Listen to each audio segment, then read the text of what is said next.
Hey, y'all, and welcome to the Pink Table Talk. I am your host, Loria Reed, and we are back with another great episode of our talks that we had. Thank you all so much for joining us and for joining me as we explore this whole new pandemic show thing that we've got going on. But it's been such a blessing, and I know it's been for you, and it's been for me as well, even with hosting it. So thank you for tuning in.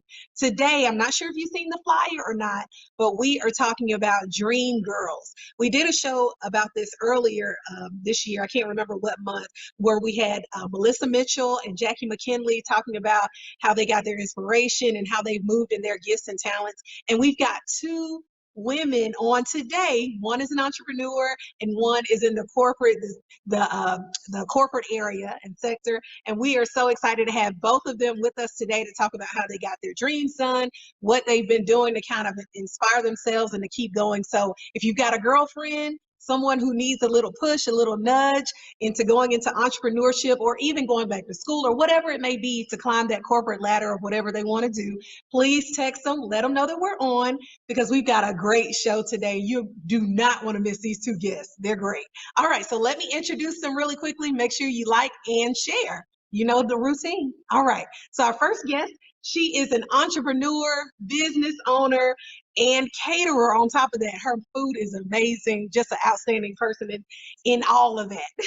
She is the owner of Alexander Ballroom in Macon, Georgia, and has catered for celebrities such as Patti LaBelle, Kevin Hart, Charlie Wilson, New Edition. Everybody has gone through her, and we are so excited to have her. She also is the mother of one, Mr. Alex, and is a wife now to Mr. Rick. We're so happy to have her. Would you all please welcome Ms. Donnie Hogan? Hello, everybody. Hey, glad to have you. And our next guest, she is a native of Memphis, Tennessee. So glad she's on here today. She is experienced in sales and marketing and has been a leader over 25 years in the Fortune 500 sector of the world. We're so glad to have her today. She is also leading right now, currently, sales professionals in a geographic territory of 26 states. So she's a big deal, even though I didn't really know it at first, but she is a big deal. Other than her doing all of her leading and whatnot, she also loves serving, and she serves so much at House of Hope Atlanta, but she's also serving in many organizations where it's feeding the homeless, the hungry. She was a 10-year board member for Hosea Feed the Hungry. So glad to have her. Would you all please welcome Ms. Dee Benford? Hello, Ms. Dee. Hi, glad to be here. Dee. So let's go ahead on and get on into it. I'm so happy to have both of you all here. Look at Dee looking all professional today. And Miss Donnie doing her thing. Thank y'all for joining us. You're very welcome. So my question, I'm going to start with this question because this is the number one. How did you get started? What did you do? Did you get an inspiration when you were a kid? Was it like a light came on one day and you said, I want to be an entrepreneur, and Dee, I want to work in a Fortune 500 company. What did you do to get started? How did you get started? So I'll start with you, Donnie. What was the thing that started you? Well, I got started. I've always, since I was young, I've been very artsy, love art, anything dealing with art. And when I went to college, I wanted to be a fashion designer, but I moved to Macon and I did one event for my friend. I catered it and it just turned into a business. It was just that simple. I catered for about 20 people and I did decorations for her. And she was like, oh man, you need to turn this into a business, because almost everybody there wanted me to cater something for them. So that's really how I got started. Wow. And it just that one business turned into a business for me. Okay.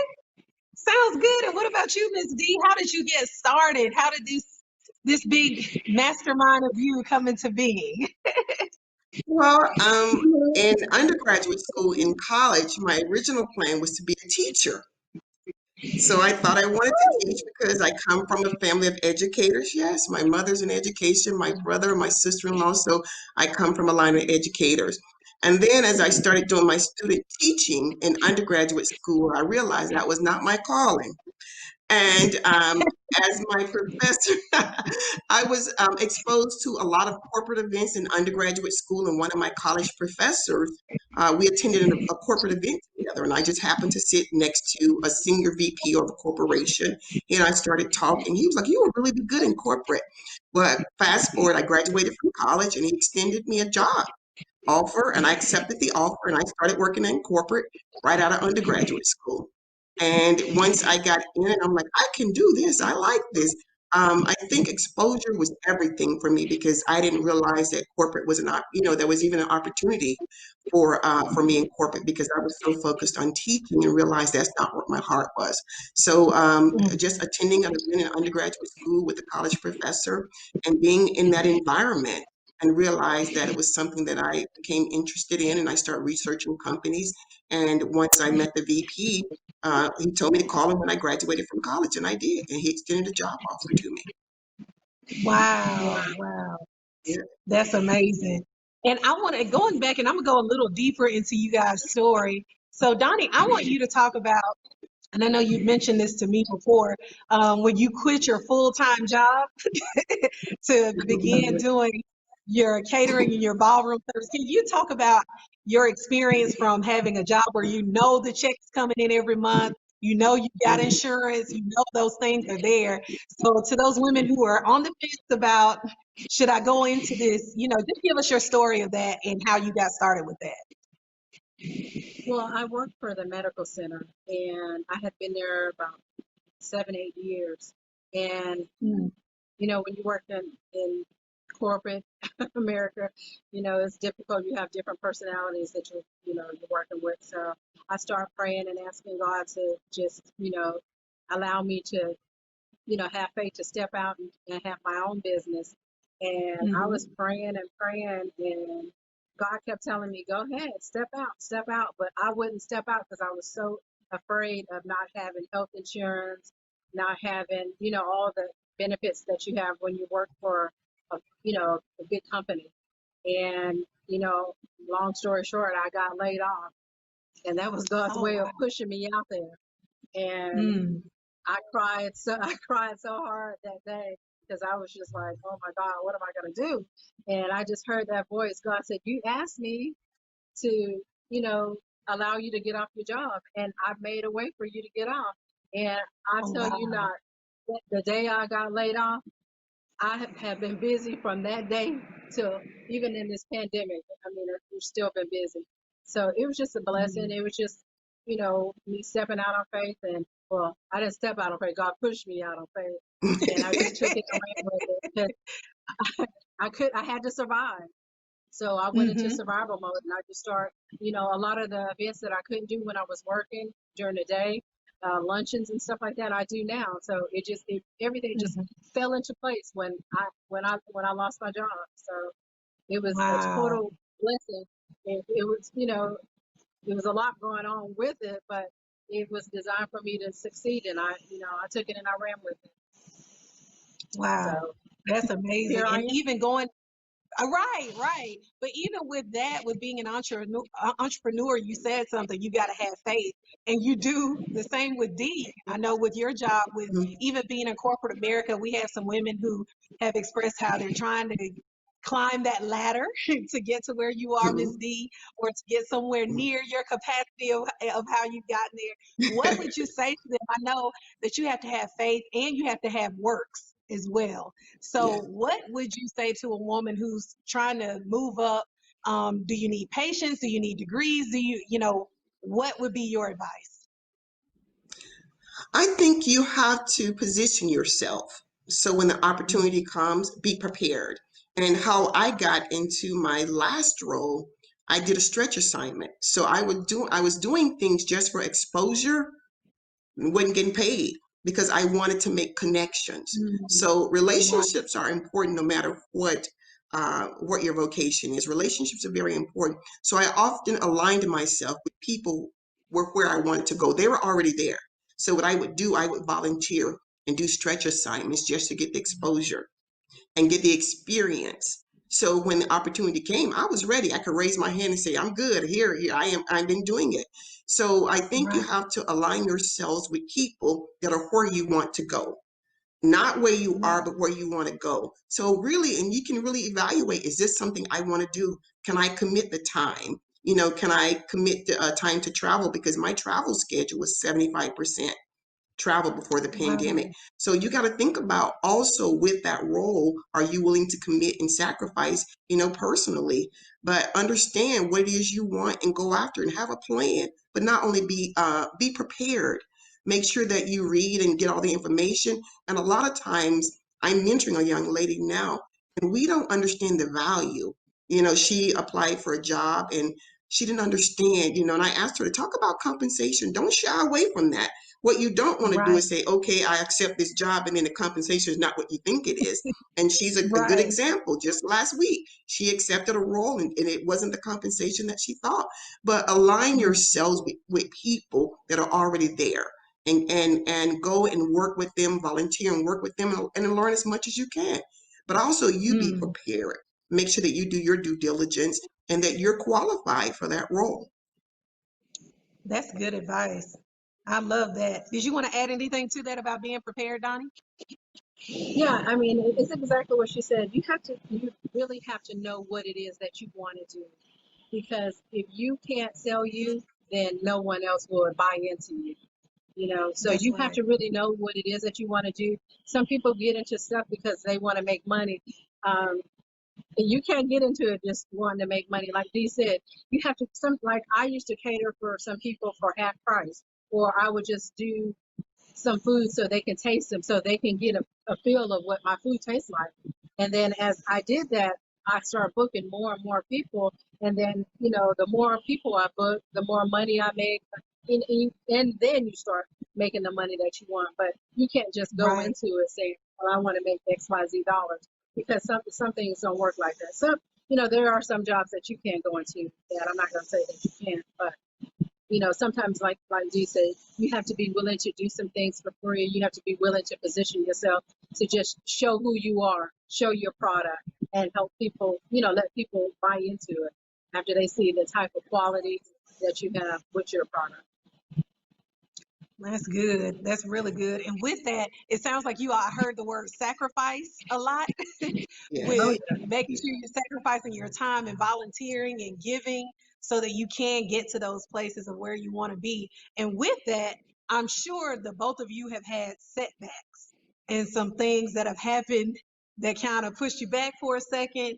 And there's some ladies now that are listening that are kind of maybe, I don't want to say a setback, but maybe stuck or Yeah. may have, I know the pandemic for you, Donnie, for a business owner that may be listening, it may have set them back. So how do you come back from being passed over at a promotion, or feeling like you can't get to the next level and whatever? So I just want the two of you all to kind of talk about that. How do you deal with your setbacks? And I'll start with you, Dee. Well, I think you have to really be honest with yourself. And a lot of times, Mm. we're not honest with ourselves. You have to be honest with yourself. Am I really prepared? Did I do what's necessary? So early in my career, I worked weekends, I worked nights, but that was early. That was in the 20s pre-family, uh, maybe early 30s. The things that I did Hmm. then, I'm not willing to do now because I have too much experience. But you have to realize that you're not going to get every role, but you take it as a lesson, you learn, and you get better. And there are going to be times when you deserve it and you're not going to get it. But character is important. And I talk to my team all the time about your brand. You know, how you interact with others during difficulty is just as important how you interact with them when you're being successful. So even when you That's go through right. the disappointments and the setbacks, you still have to be positive and be mindful of your brand. You're not just Right. positive and a good coach and a good leader when things are well, but how do you act in those challenging times when you are disappointed? You continue to move forward. You deal with what you need to deal with, get over it, and move forward and make a list Mm. every week, do something toward your goal. You can't give up, you can't get bitter. You have to be the person that someone wants on their team. And what I've done, Hmm. and I continue to do, I make myself indispensable. You need me. I want to bring value, not just because I'm a Black woman and that you want me and I feel like I deserve this role, but I want to bring value. So even when I have setbacks, when I have disappointments, we don't get the contract signed, I go back with my team, we reevaluate, and then we go back to the drawing board. This is how we're going to move forward. But I can't get stuck there when I have setbacks. I can't get bitter. But what I do, I come up with a plan and I execute. I share with my Right. team, I share with my family, this is my plan, and I need you all to help me execute. Here's the strategy, and this is the role that I need each of you to play. But don't get bitter, don't get angry. When you have those setbacks, what you do, you go back, reevaluate, go to the drawing board, and go forward and execute your strategy. That's right. Reevaluate. I like that. And it's good to have an internal look because sometimes we don't like to Yes, look at ourselves. You know, it's like they yes, didn't do this for me. Instead of saying, what yes, have I done? Do I have the same qualifications as this person? What did they do yes. that I didn't do? You know, and it's okay to ask too. So Donnie, what about you with Yeah. setbacks? How have you been able to come back? Well, I look at setbacks as a setup for a blessing. And Mm-hmm. all setbacks are not designed to pull you down or to for you to get down on yourself. A lot of times they're designed to make you stronger. God allows us to Mm-hmm. have setbacks to help us stay focused, to help us stay on top of our game, and to help us just stay in His will, really. So to me, Mm-hmm. setbacks are really good for you because they keep you humble. Sometimes you can get in this industry, like I've catered for Kevin Hart, Patti LaBelle, Charlie Wilson. I can easily just, give the big head, but that keeps me humble and that keeps me grounded. So when I have a setback, I just look at it like it was not meant for me. That situation wasn't meant for me. God has something better. Or, all money is not good money also. Hmm. That's One of right. our friends told me, all money is not good money. So I always think of every client that I get is from God.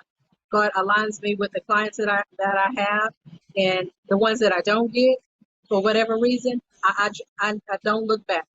I go for it. I used to get like, why did they didn't pick me? My food wasn't good enough. It could be anything. They may not have the money for it, or what I'm saying, it may be too expensive for them. So you can't really look at a setback as it being failure. Just look at it was not meant for me at that time, and just move forward and do. And if it is you, if there's something that you did, then you can reevaluate. Well, maybe my attitude wasn't right. Usually people will tell you if you have a bad attitude and something. So, They but will. whatever, Yeah. just, oh yeah, just take it as a positive and move forward and go on with, to the next client. That's good. So who inspires you guys is what I want to know. Who do you look to for inspiration? Is it a family member? Is it Maya Angelou? Like who is it? Is it Oprah? Who inspires the two of you? I'll, Go ahead, D. I always keep a group of girlfriends that can tell me the truth, Mm, that we have real authentic relationships with. It's not superficial, it's not surface. They're very successful, they're in the medical profession, they're surgeons, entertainers, but they're very humble and they love God. They have a sincere love for God, and above everything else, that's their first priority, their relationship with God. So those are the kind of women that I surround myself with. I don't get mad when they check me, they don't get mad when I check them.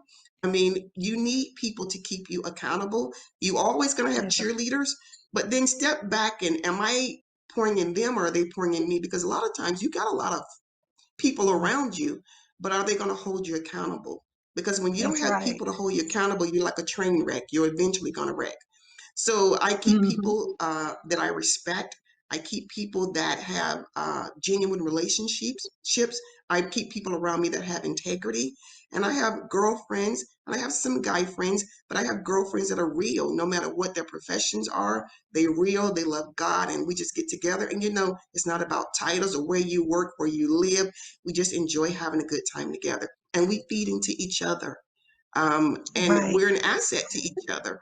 And it's not the one, that I got the kind of girlfriends when you go out to dinner, they fight over who's gonna pay for the check. Them kind of girlfriends I Right. like. Who's gonna Those pay the for the ones you check. want. But yeah, but they're but in addition to that, in their professions, they're at the top of the game, and they Mhm. really inspire me just by how they live and how they interact with people.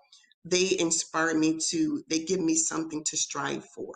And when I'm wrong or Right. when I'm out of order, in love, when people care about you, don't mind the correction because it's That's genuine, right. it's not coming from a bad place. So those are the people that I keep close. And my mom, my mother is always going to be my mother, and she's going to be mama no matter what. And I don't care how much education you get, how much experience you get. I can go to my mom and she's going to be honest and love, That's but she's going to keep it real with me. That's good. I like that. Yeah. You got to have some Mhm. good girlfriends. I don't know Yes, where some women, I don't like women. It's like, well, you around the wrong women.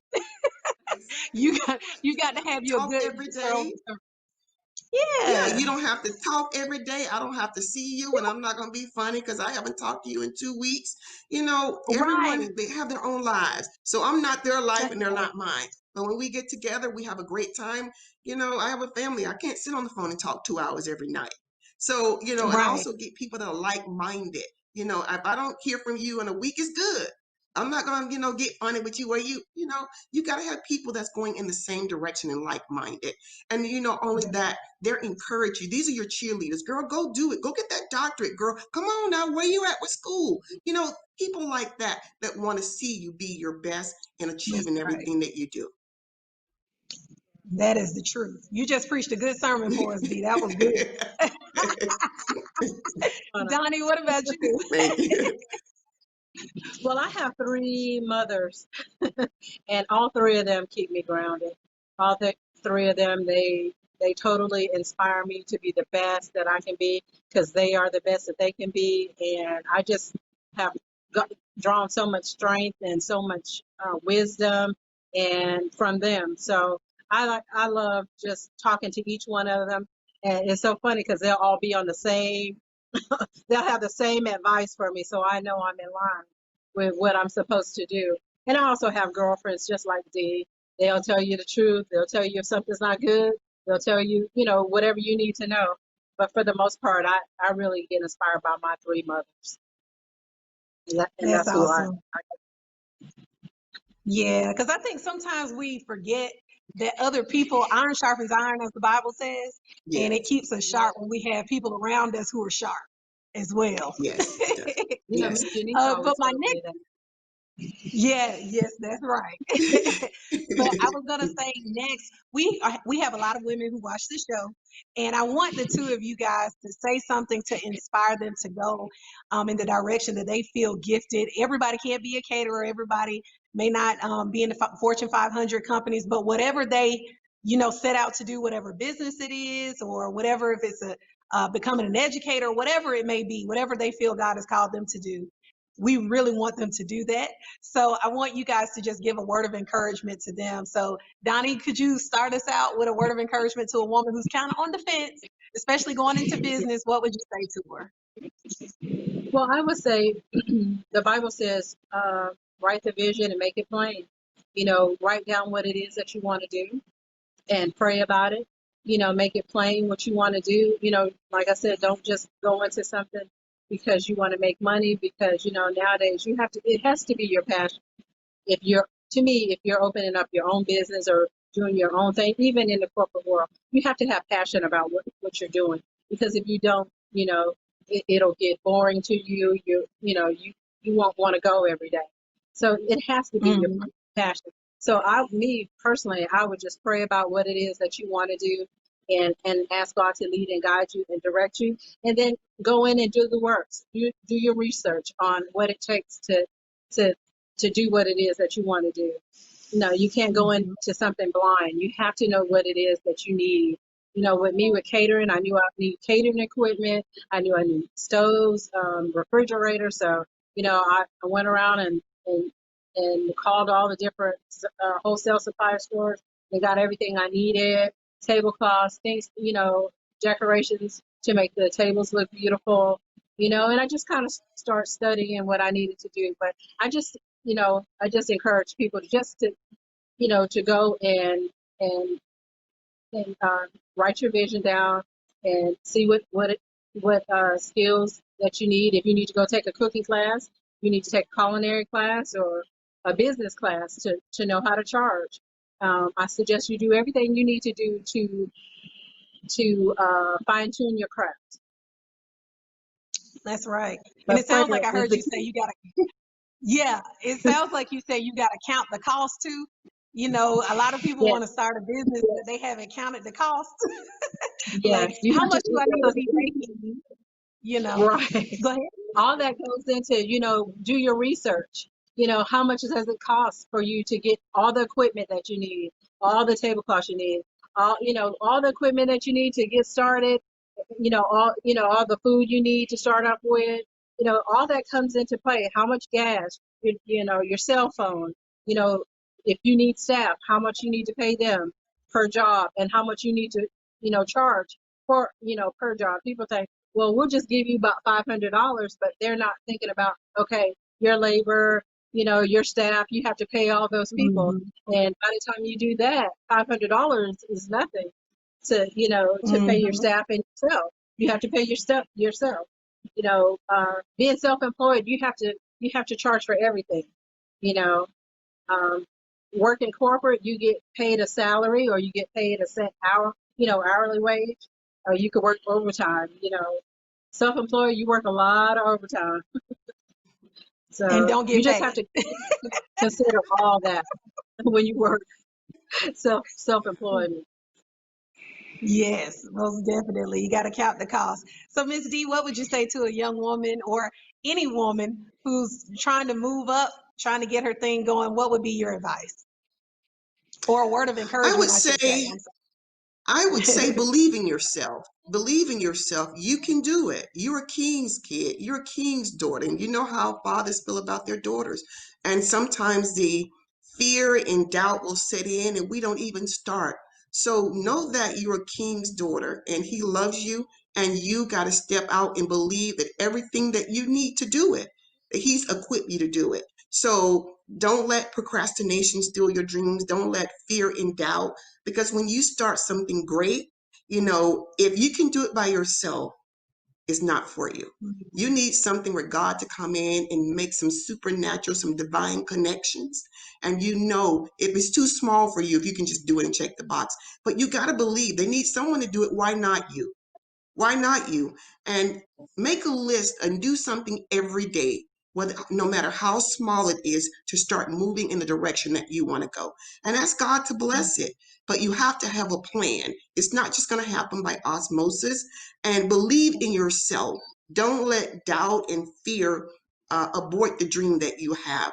You know, when I get in front and do presentations in front of CEOs and executives, I remind myself, you're not standing here by yourself. Your daddy is with you. You may not see him, and God will give you supernatural ideas and give you things, creativity, and you know it didn't come from you. But you have to be committed to the process and don't let doubt and fear, you know, kill the dream that you have. You can do it, but you have to do it and you have to start and know that God is with you. He will give you the grace, He will give you the wisdom, He will give you the knowledge, He will give you the courage, but you have to start. And don't let setbacks or a no stop you from doing what God has called you to do. Die empty, meaning that everything that He's given you, go after it. And He'll and ask Him to walk with you and to go with you on the path. And you will be amazed at the things that you can do when you align yourself with the will of God. Amen. Look, you just summed that all up. I was sitting here like, this is amazing. Thank We you have to so much. encourage each I'm other. serious. And you just spit Yes. out that knowledge. We have Yeah. to encourage each other, right? Why not you? That Yes. You was can it. do it, girl. Yeah, and Well, surround you Mhm. yourself with Most encouraged me cheerleaders. definitely. when I worked at the church. When I worked at the church, Mhm. you encouraged me. You're always so sweet. So Yeah. Well, thank you. But we have to.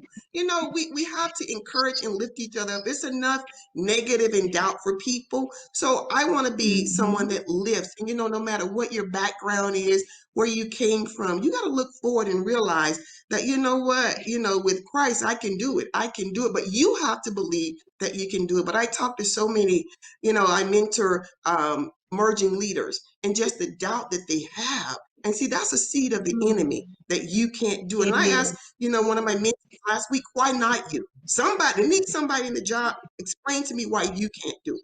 But it was just, she's Wow. very capable, but we defeat it before we get started because the enemy come in and attack our thoughts. Well, what if you can't do That's right. this? Well, what if you're not smart enough? So we got to tear that down and get scriptures to reinforce, to remind us of who we are.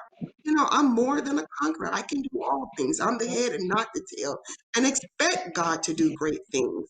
And not only that, That's right. but when God blesses you, don't forget about now. You got to sow seeds. You got to be diligent also in the That's it. financial aspect. You can't ask God Mhm. to bless you. And I'm going to tell you something I did years ago, probably about 15 years ago. I started tithing for where I want to be. Not where I was, but where I want to be. So, Mhm. people are like, that's crazy. But God, this is where I want to be. And I'm going to tell you, what seemed so huge to me, was so big to me, God has far exceeded that because I was Mhm. faithful in the giving. I didn't stay, and as God blessed me, I didn't just give the minimum. I sowed back because I trusted Him with my future. I trusted Him with my finances. I trusted Him with my family. So as God blessed me, I had to increase. And it's some mothers now that I'm responsible for. I look out for them like they're my mother because I want to be a good steward of the blessings that God's giving to me. And I tell one of my friends, you know what? You're not a good steward. You'll be broke by the time you get a certain age because you have to be a good steward. We can be successful, and we can be financially secure. But another thing about financially secure, the only security is in Jesus. This job is just a source. It's a resource, but it's not the source. And I don't want to ever get to the point where I think, that God has blessed me, that my career or the financial, that this is my source. It's just a resource for God, for me to Mhm. do good. He's blessed me to be a blessing to others. And I told my husband this a couple months ago. We weren't blessed so we can buy bigger houses and more cars. We were blessed to be a blessing. And nothing's wrong with us That's right. having nice things. We also have to be a blessing to other people and to be a good That is so steward of those things that He's entrusted us with. true. That's right. Well, that was amazing. That was so good. Donnie, did you want to add anything to that before we go? No, I think she totally summed everything up. Everything she said is totally true, positive. I totally agree with her. You definitely have to give back, in your tithes and your offering. And offering doesn't always mean that you have to give money. You can give of yourself. You could give of yourself, your time, like she does with the homeless. I over the pandemic, I've been serving, the homeless, not the homeless, but children that are less fortunate. I had to cook for 3,000 people a day. So I could have stayed home and solved, but I went out and I served the children because I know that they needed my time. A lot of them, they're less Mhm. fortunate than we are. So that was what I did during this pandemic, but still doing. So I totally agree with what Dee Mhm. said. You have to give And back, you have to think definitely. about what Donnie said. If God bless you, can He trust you with it? That's right. Are you going to do what you're supposed to do? Are you going to be a blessing to people? Can God Mhm. trust you with the level of favor? That's so true. And that's a question you Yeah. have to ask yourself. If you're nasty and stingy and don't represent Christ well now, if He putting you on a bigger platform, but you're not faithful and a Right. good steward where you are, why would God elevate you so more people can see how crazy you are? But we have to realize if God Right. we have to realize that we have to be good stewards where we are. Grow where you That's are. And God will bless you where you are. But be good. Don't wait until you get somewhere and then start doing good. Do the best you can where you are now. And as God increase Mhm. you, you continue to do good. Don't wait. I hear people wait till I get some money, or I can't afford the tithe, or I can't afford to do this. I can't afford not to. Well, I'll That's get right. better when I get a better job. Or you're not tithing off the $10,000 a year. Why would he give you 50? Right. You don't want to help anybody now. Yeah, You don't want to be a blessing now. So why would he give you more? So just be a good steward and be integral where you are now. that's the truth. Because I know Dr. Tony Evans said something I'll never forget. He said, while we're always asking for God to give us promotions and bless us with businesses, he said, what is it, what is it how do you say it? What's in it for God? That's what he said. What's in it for God if he blesses you with all these things? Are you going to just go around gloating and showing off everything that you got? Or are you going to be a blessing to be operating in integrity, to die empty, to trust him, and to give more? So I think that sums everything up that you guys said today. Did you all have any closing comments? We're about to go. Anything else y'all want to add? It was so good. Yeah, You're just very trust welcome. God. Trust God and everything And that Yeah, He work your does. that's the plan. key. And Plan your work and work your work the plan. plan. Yeah, and God too, and just watch what God does. He will amaze you, but you got to get started. Yes, love it, love it. All he needs is a willing heart, and he can take care of the rest. That's it. All right, well, thank That's you it. guys so much for being here. Donnie Hogan with Alexander Ballroom. Do you have a name for your catering business? Is it Catered Events? I was about to say that. Catered event. Uh-huh. Catered Events out of And Macon, it's, Georgia. Go ahead. yes. No, it's not I was saying it's one N on Donnie. She has it right on Oh, the okay. top, but I guess for Facebook, she has DONNIE. It's one N, Oh, DONNIE. okay. Okay. And you can look her up. And then Miss Dee Benford, we're so glad to have her with us. She's just so awesome all the time. I forgot to mention, y'all, she's on the Women Hope team. That's why we're so successful, because we got Dee to tell us the truth. I'm happy to serve. And yes, Accountability. and post those videos. But let me tell y'all this while we're on here. I love Dee because she brings up questions that are so needed. Like, okay, so if we're doing it this way, what about the person with this? What about this? And that's why she's so successful, in my opinion. She thinks critically all the time about those different things so that you're successful. Because, she just doesn't go along to get along. It's like, okay, so what are we doing with this? Now, how are we doing this? Now, what are we going to do to get this done? And I can appreciate that. That's the So thing thank you, about Miss having a T. team. You're welcome. You're welcome. We work together, and that's the thing about having a That's team. it. Yes. And I never take it offensively. And that's another thing. You can't be easily offended if you're trying to do something Yeah, outside of that. You got to we have grow those together. critical That's things. true. Hmm. Most We definitely. grow together. All right. Well, I Money guess emotions that's on your sleeve. it. Yeah. Well, thank you guys so much for being with me today. And thank you all for tuning in to the Pink Table Talk. We'll see you next week with another episode. Love y'all. Appreciate you. Stay well.